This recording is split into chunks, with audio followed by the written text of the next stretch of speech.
नमस्कार.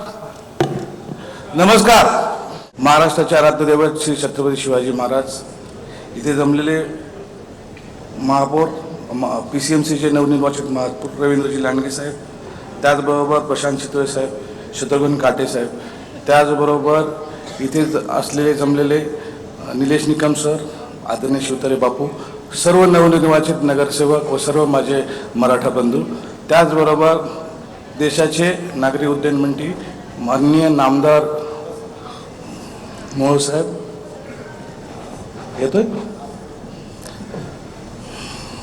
खरं तर आजचा दिवस एक सोनेरी दिवस आहे की पुणे व पिंपरी चिंचवडमधले सर्व मराठा बंधू, मराठा नगरसेवक, मराठा राजकर्ते, डिसिजन मेकर्स, त्याचबरोबर आमचे काही कमिटी मेंबर, आमचे काही मेंबर एक बिझनेस डिस्कशन, एक एक्सपोच्या डिस्कशनबद्दल आपण भेटतोय. हे खरंच खूप नवल आहे, एक नवीन सुरुवात आहे. आमच्या सर्वांचा विश्वास आहे की या सुरुवातीनंतर नक्कीच आपण मराठा कम्युनिटी याची बिझनेस कम्युनिटी म्हणून नक्कीच ओळख करून देऊ शकू. आजचा हा दिवस आम्ही साधारण 6 महिन्यापूर्वी ठरवलं होतं की आपण एक एक्झिबिशनची सुरुवात करू आणि ह्या एक्झिबिशनमध्ये आपण वेगवेगळ्या ठिकाणी पोहोचू आणि मराठा कम्युनिटीची ओळख ही खरंच एक बिझनेस कम्युनिटी म्हणून करता येईल आणि एक 500+ स्टॉलचं एक्झिबिशन ॲग्रिकल्चर ग्राउंडसारख्या मोठ्या जागेवरती व विविध डिस्ट्रिक्टमधनं रिप्रेझेंटेशन होईल अशा पद्धतीचं एक्झिबिशन आपल्याला करता येईल.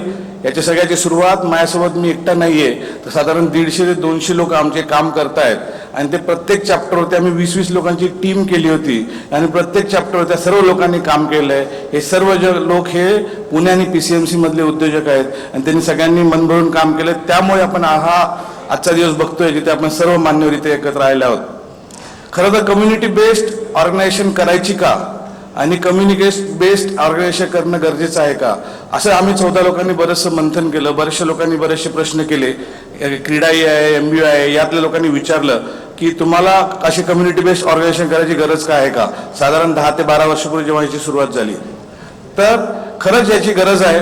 कारण जर का आपण बघितली ज्यू कम्युनिटी असेल किंवा जैन कम्युनिटी असेल किंवा इतर सर्व कम्युनिटी असतील, त्या कम्युनिटीच्या धार्मिक स्थळाच्या प्लॅटफॉर्मवरतीच काहीतरी देण्याची भावना आहे किंवा बिझनेस डिस्कशनचं फॉर्मेशन आहे. मराठा कम्युनिटीच्या आपल्या सर्व फॅमिली फंक्शन्समध्ये किंवा सर्व लग्न कार्य या सोहळ्यामध्ये कधीच बिझनेसची चर्चा होत नाही आणि कधीच अशी चर्चा होत नाही की तू नवीन बिझनेस काय करतोय. त्याचबरोबर अशी पण चर्चा होत नाही की first generation to second generation काय पार्टिसिपेशन केलं पाहिजे किंवा आपला जो सगळा कनेक्ट आहे या सगळ्या राजकीय परिवाराचा आपल्या बिझनेसमध्ये कसा वापर करता येईल. त्यामुळे आम्ही कुठेतरी ठरवलं की या सगळ्या कुठेतरी या चर्चेची सुरुवात व्हायला पाहिजे. त्यामुळे आजच्या कार्यक्रमाचं नाव पण आम्ही संवाद सेतू ठेवला होता की आपल्या सर्वांना कुठेतरी चर्चा करता येईल की बिझनेस डेव्हलपमेंट कशी करता येईल. जी डी ब्रँडिंग चालली आहे त्या डी ब्रँडिंगच्या मागे मराठा कम्युनिटीची ओळख ही बिझनेस कम्युनिटी म्हणून कशी करता येईल त्यातलीच हा एक एक्सपो एक सुरुवात आहे. खरं तर हा एक्सपो सर्व कम्युनिटीसाठी ओपन आहे. फक्त स्टॉल धारक जे आहेत ते मराठा कम्युनिटीचे आहेत. मराठा कम्युनिटीमधले जर का पार्टनरी असेल तर आम्ही त्याला ते स्टॉल दिलेले आहेत. आणि मला सांगायला आवडेल 500 पैकी एकही स्टॉल आता शिल्लक नाही. आणि आम्ही 3 दिवस 3 एंटरटेनमेंट इव्हेंट केलेत. साधारण फोकलोक सारखा आहे एंटरटेनमेंट शो आहे, चला हवाईजसारखा आहे की म्युझिकल किंवा एक कॉमेडी शो आहे, त्याचबरोबर एक जाधव ब्रदर्सचा 3रा दिवशी एंटरटेनमेंट शो आहे. हा सगळ्या शोला सर्व पार्टिसिपेंट सर्व इतर समाजात लोकांचे आम्ही स्पॉन्सर घेतलेले आहेत. त्या सर्वांनी या एंटरटेनमेंट स्वरूपाच्या प्रोग्रामसाठी स्पॉन्सरशिप दिलेली आहे.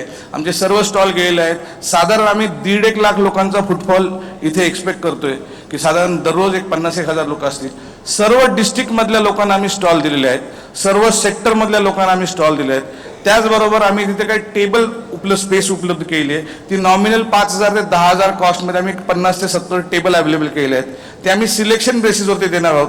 आपल्या सगळ्यांना विनंती आहे जर का आपल्याकडे कुठं असा जर का चांगला उद्योजक असेल आणि त्याला जर का खरंच एका प्लॅटफॉर्मची गरज असेल, कुठेतरी फंड रेझिंगची गरज असेल तर आम्ही त्यांना ते टेबल स्पेस हे त्याच्या मेरिटवरती देणार आहोत. आम्ही त्याची कमिटी केली आहे. आपल्या सगळ्यांकडे कुठले असे सजेशन असेल तर ते आम्हाला सुचवावेत.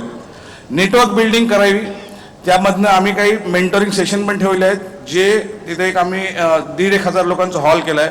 पहिल्या दिवशी तिथे आम्ही एक ट्रेड मीट करणार आहोत ज्यामध्ये जे सगळे स्टॉल होल्डर्स आहेत ते इंटर स्टॉल होल्डरमध्ये ट्रेड मीट होईल. दुसऱ्या दिवशी तिथे आम्ही राजेश जैन नावाचे एक विख्यात बिझनेस मेंटर आहेत त्यांना बोलवलंय. त्याचबरोबर बँकेचे काही लोक बोलले जे सेकंड हाफमध्ये असतील.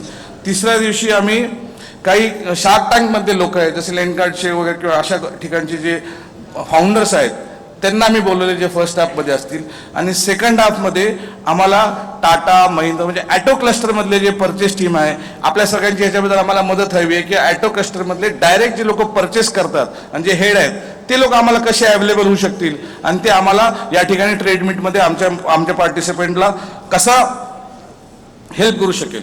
तर यामध्ये फर्स्ट जो स्टॉल आहे तो लेगसी स्टॉल आहे, लास्ट जो स्टॉल आहे तो टेबल स्पेस आहे. तर ह्या सगळ्यांचं आम्हाला कुठेतरी इकोसिस्टममध्ये कनेक्ट करायचं आहे की लेगसीवाल्याला स्टॉल टेबलवाल्याची मदत व्हावी आणि टेबलवाल्याला काहीतरी इन्स्पिरेशन मिळावे की आपणही लेगसीमध्ये जाऊ शकतो. तर हे इन्स्पिरेशन मिळण्यासाठी खूप महत्त्वाचं आहे की नवीन नवीन उद्योजकांना इन्स्पिरेशन झाली पाहिजे. त्यासाठी आम्ही लेगसी स्टॉलचे डेव्हलपमेंट केली की एका लाईफ स्पॅनमध्ये आपल्यातला उद्योजक आपल्या समाजातला माणूस एक अशा उद्योग करू शकतो तर आपणही करू शकतो. हे गरजेचं आहे आम्हासारख्या नवीन युवकांना की आपल्या समाजामध्ये उद्योग करता येतो. आणि हे एकाने जसे निभे आहेत त्यांनी खूप मोठं काम केलं जे डिफेन्स सिस्टीममध्ये आहेत. सतीदादा मगर जे रिअल इस्टेटमध्ये सगळ्यात खूप मोठं काम केलं. आपल्याकडे आता मी जवळपास आम्ही सगळे 6 महिन्यामध्ये सर्व क्षेत्रात फिरतो. आमच्याकडे काही स्टॉल दुबईमधनं पण आलेत, काही युरोपमधनं आलेले आहेत, काही US मधनं आलेले आहेत. आम्ही सर्व कम्युनिटीच्या सर्व मराठा कम्युनिटीच्या लोकांना कॉन्टॅक्ट केला. तर आम्हाला असं लक्षात आलं की कुठल्याही इंडस्ट्रीमध्ये टॉप 10 मध्ये मराठा कम्युनिटीचा माणूस नक्की आहे आणि तो चांगला उद्योग करतोय. आम्ही US मधनं एक जे ॲटो सेन्सर आहे किंवा लॉकिंग सिस्टीम आहे अशामध्ये काम करणारे एक आमच्याकडे स्टॉल होल्डर आहे. दुबईमधनं आमच्याकडे घोरपडे म्हणून एक स्टॉल होल्डर आहे जे प्रीफॅब हाऊसेस बनवतात. ते जे प्रिन्स हाऊसमध्ये सुद्धा किंवा पॅलेसेसमध्ये सुद्धा ते प्रीफॅब हाऊसेस देतात. तर अशा सर्व प्रकारच्या क्षेत्रातले लोक तिथे असणार आहेत. सर्व एंटरटेनमेंटचा इव्हेंट आहे. तुम्ही आमचे सगळे घरातले लोक आहात. तुम्हाला रिक्वेस्ट आहे की आम्ही तुम्हाला इन्व्हिटेशन कार्ड पण अवेलेबल करून देणार आहोत. जास्तीत जास्त लोकांना तुम्ही आमच्या वतीने इन्व्हिटेशन द्यावं. तुम्ही आमचा पार्ट आहोत. आम्ही जेव्हा हे सुरुवातीला आणणं सुरू केलं तेव्हा आम्ही सुरुवातीला 12 या सगळ्या प्रत्येक डिस्ट्रिक्ट ठिकाणी गेलो. प्रत्येक डिस्ट्रिक्टमध्ये आम्हाला खूप चांगला रिस्पॉन्स मिळाला. स्टॉल तर घेतलेच, त्याचबरोबर त्यांनी इमिजिएट चॅप्टर ओपनिंग केली आणि त्याचबरोबर त्यांनी सांगितलं की आम्ही जास्तीत जास्त संख्येने हा आमचा इव्हेंट आहे आणि आम्ही यामध्ये कनेक्ट करू. आता हा इव्हेंट जो आहे हा मराठा समाजाचा महाकुंभासारखा टेक ओव्हर करण्यात आलेला आमच्याकडे. कधी कधी आम्हाला तुमचा गायडन्स पाहावा आहे की एवढ्या मोठ्या गर्दीला कसा हँडल करायचा आणि कसं ह्याच्यामधनं जास्ती लोकांना आपल्याला रीच आउट करता येईल. दररोज काही ना काही नवीन लोक येतात, ते नवीन आयडियाज घेऊन येतात की ह्या फंक्शनमध्ये आम्हाला हे काय करता येईल का. जसं आमचे खाटपे साहेब आले म्हणाले मी वॉकथ्रू करणार, 4 दिवसात त्यांनी वॉकथ्रू करून दिला. त्याचबरोबर ते 2 लेगसी स्टॉल डिझाईन केले. तर अशा प्रकारे हा इव्हेंट आमच्या एकटाच MEAचा नाही आहे तर सर्व संस्थांचा आहे. यामध्ये आम्ही मराठा सेवा संघ असेल, महासंघ असेल किंवा MBF असेल अशा सर्व संस्थांना आम्ही एकत्रपणे चर्चा पण केलेली आहे. आम्ही त्यांना पण एकत्र घेतलेलं आहे. कुठेतरी समाजामध्ये बदल घडवण्याची गरज आहे. आपण स्वतः म्हणलं पाहिजे की मराठा कम्युनिटी ही बिझनेस कम्युनिटी आहे. आपल्या सगळ्यांना आमच्यातर्फे इन्व्हिटेशन आहे. त्याचबरोबर आपल्या सगळ्यांनी आमची इन्व्हिटेशन पसंत असणाऱ्या सर्व MEAच्या कमीकडनं आपल्या रिक्वेस्ट आहे. मी जास्तीत जास्त लोकांना आपण रीच आउट होऊ आणि जास्तीत जास्त लोकांना आम्ही एक्सपो थ्रू इन्स्पिरेशन देऊ. धन्यवाद. आपण सर्वजण एवढ्या मोठ्या संख्येनं आमच्या सर्व कमिटीकडनं आपला आभार.